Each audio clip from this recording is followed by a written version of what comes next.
The Treaty of Versailles in 1919 was a compromise that led to World War II, which overall stated that Germany had the obligation of paying for all reparations required caused by the Great World War.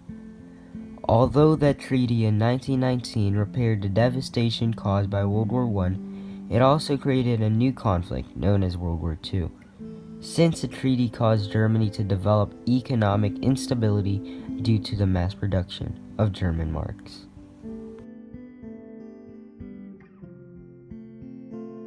On January 1919, in the Palace of Versailles, located in Paris, 32 countries gathered in order to create a peace treaty after the Great World War. Georges Clemenceau, the representative of France, David Lloyd George, the representative of Britain, and Woodrow Wilson, the representative of the United States of America. This group, also nicknamed as the Big Three, dominated this meeting of countries, which meant they had the power of deciding who was going to pay for all the reparations of World War I, and how harsh the punishment was for the defeated Axis power deemed responsible for the war. The Big Three held Germany accountable, but the only problem was that all members of the Big Three fell on very diverse locations on the political spectrum. Clemenceau demanded 15% or more territory loss of Germany, no League of Nations, army disbandment, and held Germany accountable for all reparations. Lloyd George was neutral. He did not want to completely punish and blame Germany for all the war, but he did want to please people like Clemenceau, who thought Germany was to be treated harsh.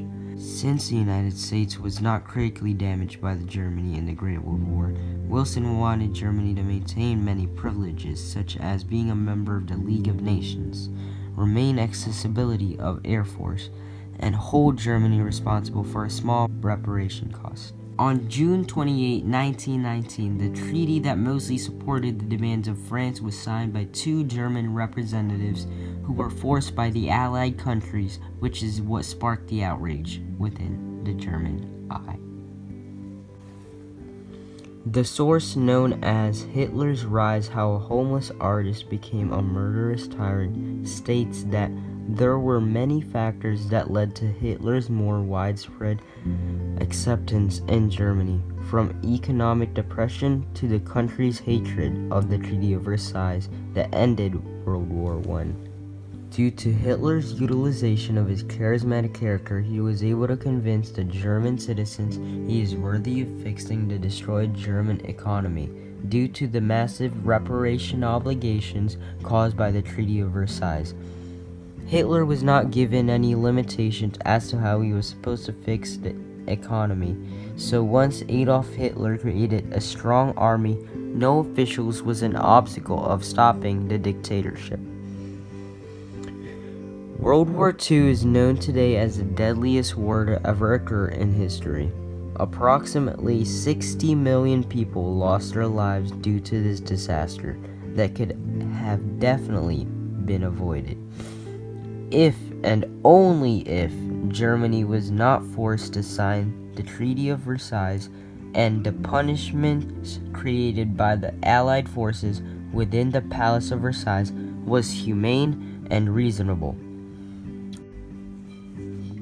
Roger Beck once stated, "The horrendous economy led to a weak government. The weak military led to fear in Germany.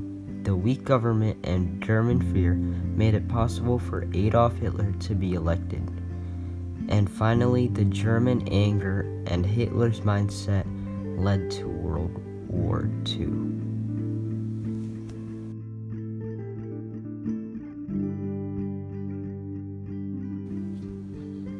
The Second World War contained many short-term impacts, but the most major short-term impact is the territory gains Germany had created under the rule of Hitler.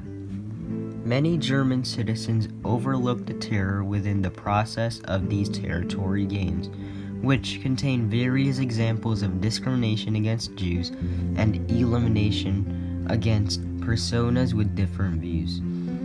Although the territory gains was temporary, the lesson within this event is still present. It is known to be that in the future, once a war is resolved, the victor shall never treat the opposition in a harsh and inhumane way, since it may be the cause of another chaotic battle.